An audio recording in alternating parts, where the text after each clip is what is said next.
Hi friends, இப்போ நம்ம பிரியாணி செய்யலாம். எப்படி செய்யலாம்னு பார்க்கலாம் வாங்க. நான் வந்து 3/4 கிலோ பிரியாணி செய்ய போகிறேன். அதுக்கு தேவையான பொருள் பட்டை, சோம்பு, ஏலக்காய் 3 ஏலக்காய் எடுத்து வச்சுருக்கேன். 1/4 கிலோ வெங்காயம், தக்காளி, இஞ்சி பூண்டு பேஸ்ட்டு, காமேடு அப்புறம் தயிர், பிரியாணி மசாலா, புதினா எடுத்து வச்சுருக்கேன். அரிசி தண்ணி நம்ம அளந்து வச்சுட்டோம். இப்போ நம்ம எப்படி செய்யலாம்னு பார்க்கலாம் வாங்க. குக்கர் வச்சு ஒரு 200 ml எண்ணெய் ஊற்றிக்கணும். ஊற்றிட்டு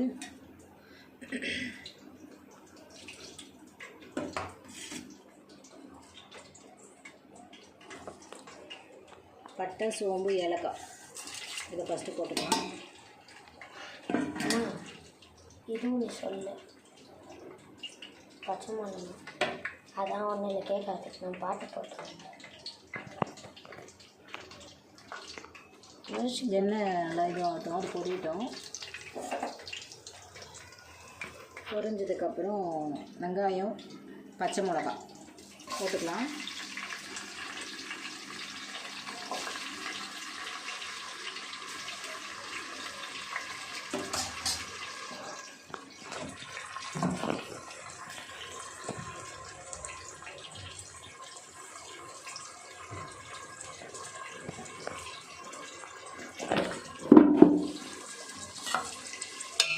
இப்போ வெங்காயம், பச்சை மிளகாவே நல்லா வதக்கிடுவோம்.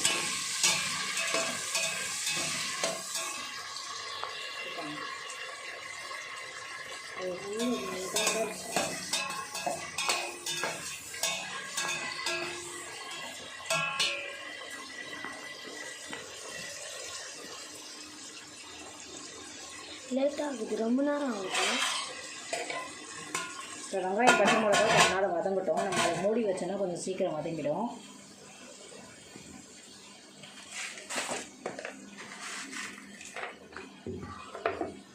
தேவையான கல்லுப்பு போட்டுக்கலாம்.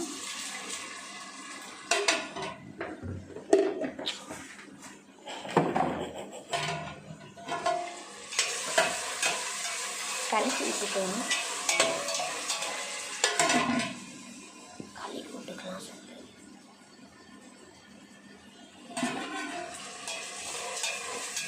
நல்லா வதக்கிங்கன்னா இன்னும் வெங்காயம் வதங்கலை, நல்லா வதங்கிட்டோம்.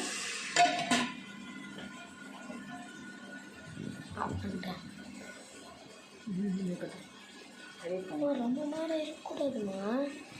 ஆஃப் பண்ணிட்டு நீ இதுதான் போடும்போது தான் பண்ணணும். அப்படி 1 மணி நேரம்னா பிரியாணி செய்யறதுக்குன்னா காட்டியிருக்க மாட்டாங்க. போட்டுக்கிட்டோம். இஞ்சி பூண்டு பேஸ்ட்டு போட்டு நல்லா வதக்கணும்.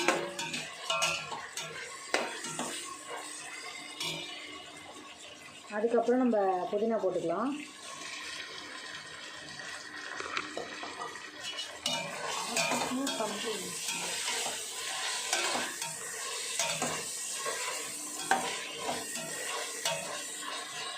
புதினா வந்து கொஞ்சம் எடுத்து வச்சுக்கணும். நம்ம அரிசி போட்டதுக்கப்புறம் போடணும் லாஸ்ட்டாக.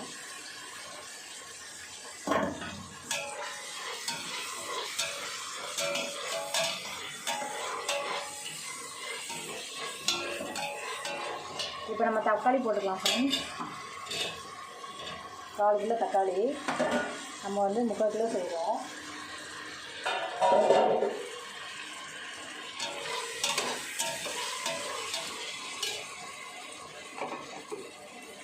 இப்போ கொஞ்சம் தக்காளி வதங்கிறதுக்கு கொஞ்சம் நம்ம சால்ட்டு போட்டுக்கலாம். ஆல்ரெடி நம்ம சால்ட்டு போட்டிருக்கோம். ஆனியன் வதக்கும் போது பார்த்து போட்டுக்கோங்க.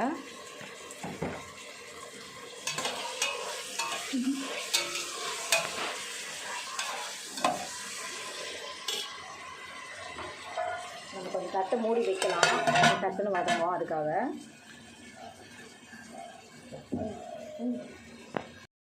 பண்ணிட்டேன். தக்காளி வெங்காயத்தை நல்லா வதக்கிக்கலாம். நல்லா வதக்குங்க. நல்லா வதக்குனதுக்கப்புறம் நம்ம சிக்கன் போட்டுக்கலாம். நான் வந்து 1/2 கிலோ சிக்கன் தான் எடுத்திருக்கேன் 3/4 கிலோ கறிக்கு. நீங்கள் 3/4 கிலோவுக்கு 3/4 கிலோவும் போடலாம், அது உங்கள் விருப்பம்.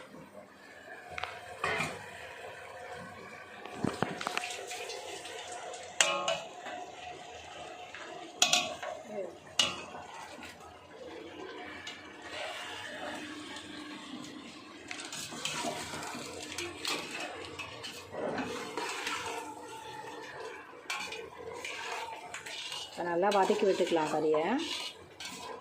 வதக்கினதுக்கப்புறம் பிரியாணி மசாலா ஒரு பேக்கெட் போட்டுக்கோங்க. நான் வந்து சில்லி பவுடர் போட மாட்டேன், அது என் பசங்களுக்கு பிடிக்காது. நான் வீட்டு மிளகாத்தூள் கொஞ்சம் போட்டுக்கிறேன். நீங்கள் சில்லி பவுடர் போடுறதா இருந்தால் போட்டுக்கலாம், உங்கள் விருப்பம்.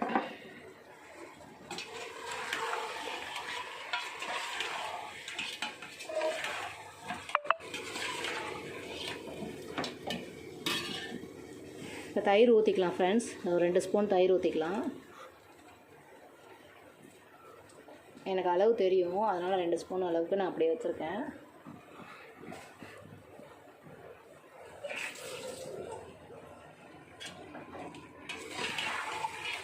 இப்போ கறியை நல்லா வதக்கி விட்டுக்கலாம். கொஞ்ச நேரம் அப்படியே தயிர்லேயே வதங்கட்டும். அப்போ தான் கறி வந்து உங்களுக்கு நல்லா சாஃப்டாக இருக்கும்.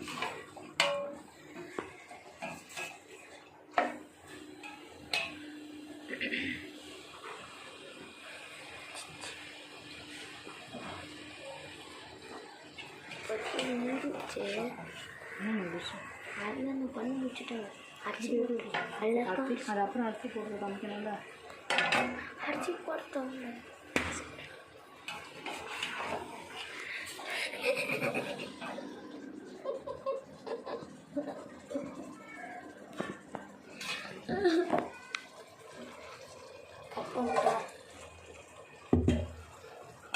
கறி நல்லா வதங்கிடுங்க பாருங்கள்.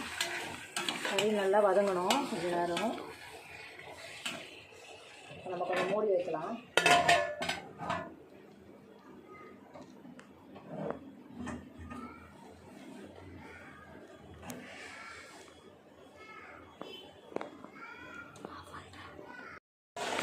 இப்போ நம்ம திறந்து நல்லா சிக்கனை கலக்கி விட்டுக்கலாம்.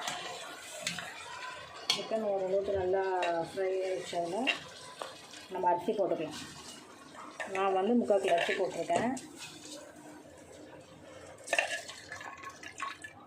நீங்கள் 3/4 கிலோ சிக்கனுக்கு 3/4 கிலோ அரிசி போட்டுக்கலாம். நான் வந்து 1/2 கிலோ கறிக்கு 3/4 கிலோ அரிசி போட்டிருக்கேன்.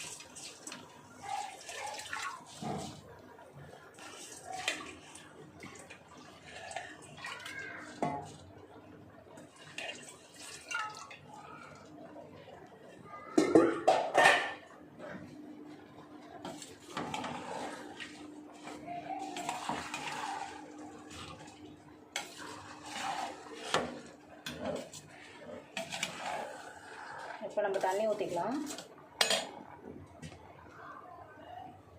நான் வந்து இதில் 2.5 டம்ளர் தண்ணி அரிசி போட்டிருக்கேன். இதில் 5 டம்ளர் தண்ணி ஊற்றுறேன்.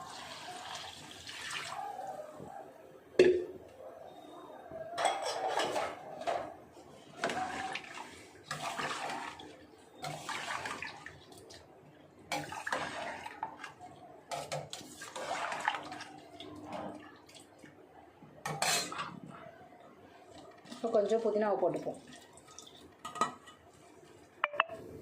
லாஸ்ட்டாக புதினா போட்டோன்னா கொஞ்சம் நல்லா வாசமாக இருக்கும், அதுக்காக தான்.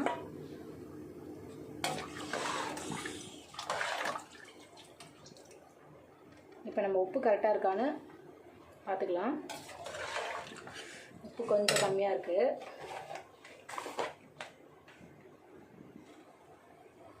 கொஞ்சம் போட்டுப்போம்.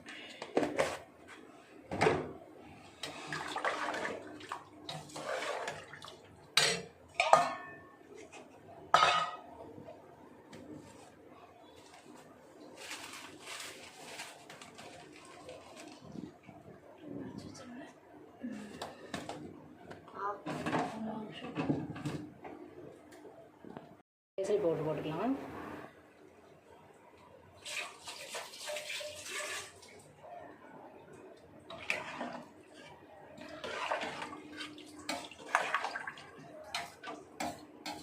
எலுமிச்சை பழம் லாஸ்ட்டாக கொஞ்சமாக ஒரு 1/2 பழம் ஊற்றிக்கோங்க. என்கிட்ட இல்லை, நான் அதனால் ஊற்றலை. இப்போ நம்ம குக்கரை மூடிப்போம். ஒரு 2 விசில் வரணும்.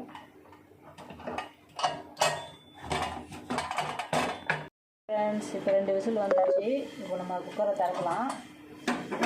2 விசில் வந்திருக்கு. குக்கரை ஓப்பன் பண்ணலாம்.